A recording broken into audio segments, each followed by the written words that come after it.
Nope. No music for you guys. The YouTube Nazis will get you if you listen to music. No, no, no, no. Well, I haven't done a shop update in like a long time. I got this I've been working on. Butcher block countertop.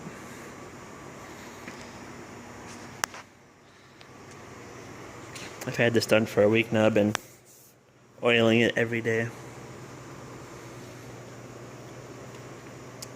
This was kind of a interesting experience. In the cabinet shop I work at my full-time job, we do butcher block countertops.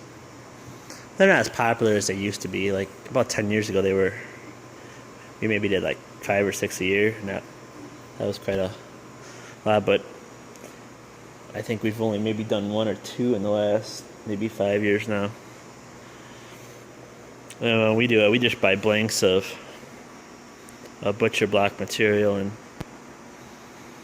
cut it to what we need it. So this was actually a fairly large scale operation, gluing all this up for me. I've never had to do that. And this ain't that big of a top. This is like 36 wide by 26 deep. But my day job, when we glue up something, we probably glue no more than 2 boards together at a time. This is kind of something out of the realm of what we would do normally, because it would just take too much time for us to do this, and it's cheaper just to buy butcher block countertops anyways. But you're not going to get this custom detail that I added to it. And like a lot of things, this was to fix a fuck up that I did. But I was afraid that when I cut it back apart to fix my fuck up, it would be kind of noticeable that I had fixed it. So I put the 2 darker pieces of wall on, and to distract your eyes should it not come out good, but actually it came out great looking.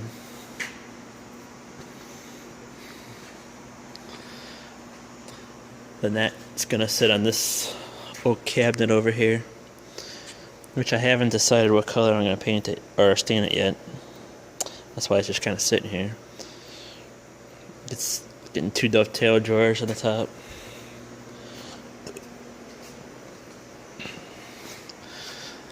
Then I got this cabinet going, which you'll see in a different video. I got my wood. Actually, I got another 2 more cabinets over here. These are going to be island cabinets, by the way, if I didn't say that with that other one. We got a maple one going, and then just a cheap pine one. This one will probably be painted. And probably just a cheap top to it. I'm trying to keep the cost down, because that cabinet's going to be mucho expensive when I get done with it. And this one, I haven't really decided what I'm going to do with this one yet. I want to get these other 2 done, and then I'll decide. For whatever reason, I've been kind of hunkering to do like a cement top, and I don't know, something I just have a weird fascination with. And like for like the longest time, I thought cement countertops were like the stupidest thing, because the one contractor that we do cabinets for around here, the company he gets to do cement countertops, they're god awful looking when they get done with them. So I never was too impressed with them until one day I happened to stumble across some videos on YouTube about cement countertops, and was seeing all the crazy shit you can do with them, and it's like, holy shit, that's freaking awesome. Now I kind of want to try it myself.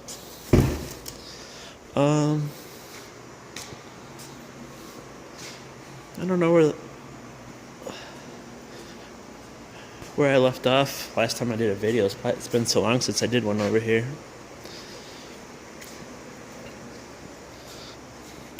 I purchased a whole lot of cabinets, furniture. I got for a decent price. Most of the stuff I'm reselling is. I don't know what I'm doing with this yet.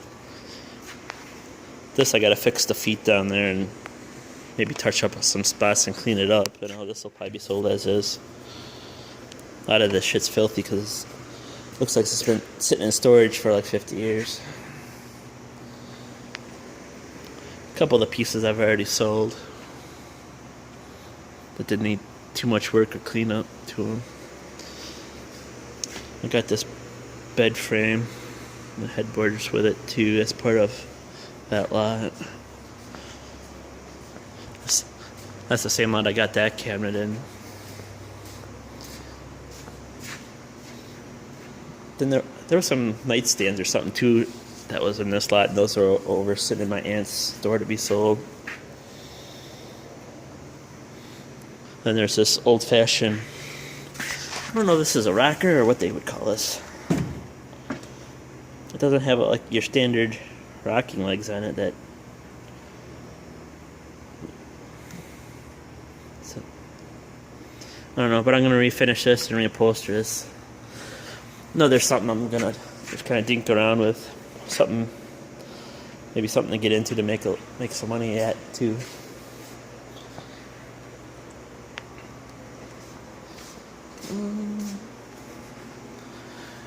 I think the last time I did any kind of videos, I was building this cabinet, and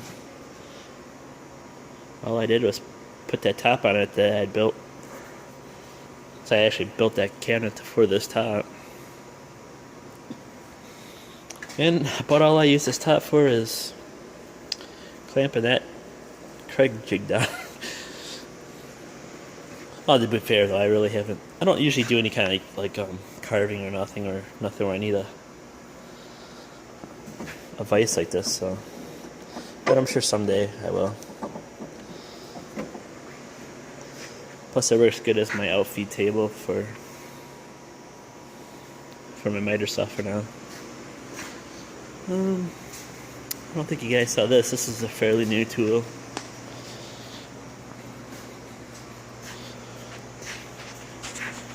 Grizzly G04537 15-inch planer, spiral head. Let's see, it says right there, spiral cutting head planer. And here's some of the specs if you want to pause it and see.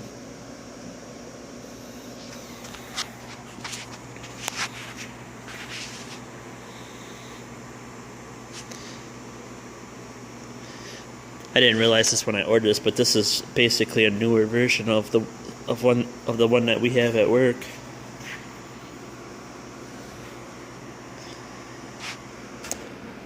I'm comparing this to that one at work. I think Grizzly's kind of gone downhill a little bit in their quality, but this is still a pretty decent machine, I would say. But when you compare this machine to that machine, and these specs are identical between this one and that one. The only real difference is the fit and finish on this is not nearly as nice as that machine we have at work.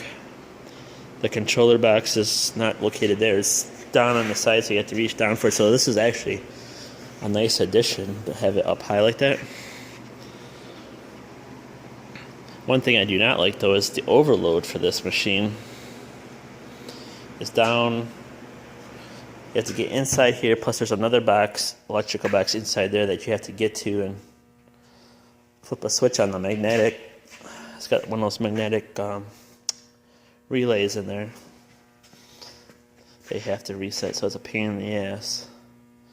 But I think we were kind of overworking it the day that we made it kick. It's got dual feed speeds.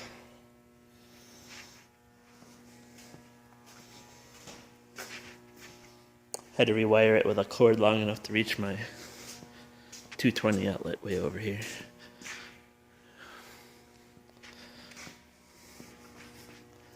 Let's see here. I don't know if I had this last time I did a video in this place or not. This is something cheap that I just bought just to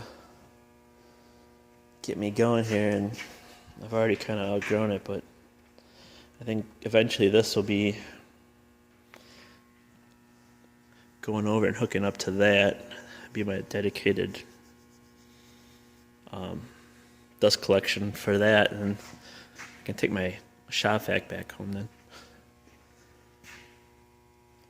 It just doesn't have the power to suck all the chips from this baby. Well, looks like I've been using the saw without the safety guards installed. Safety third around here.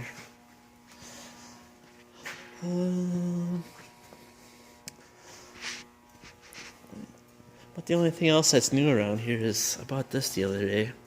I've been looking on Craigslist for like a long time, looking for someone selling a decent toolbox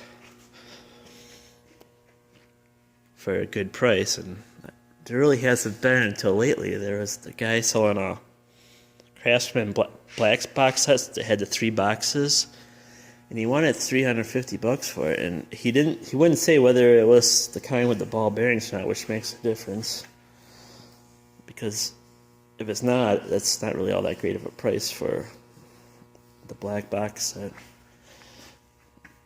And so, just out of curiosity, I was looking on the Sears site to see if they were running any Christmas specials, because like I said before, and like that last video I did on what's in your toolbox, you can find some pretty great deals if you just, from Sears, if you just wait for them to have some crazy deals. I picked this up for $150, and it's got ball bearings.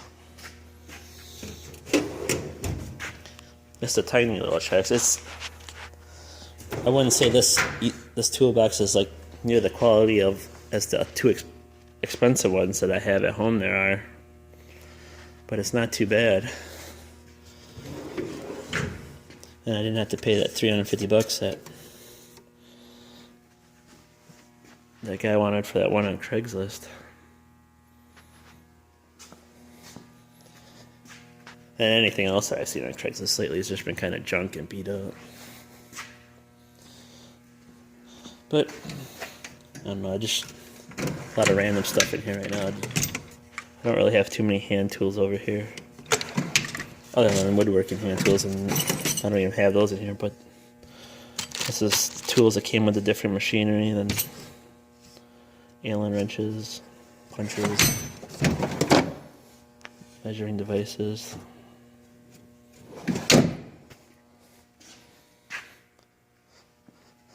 But yeah, for $150, you can't beat that, because for me to build something with this many drawers in it, I couldn't do it for $150. At about $10 a pop for these ball bearing slides, that's most of the price right there. Then you're probably looking at least around $30 for casters, and then you still have to come up with the wood to make all your drawers and the actual box. I mean, $150, you can't beat that.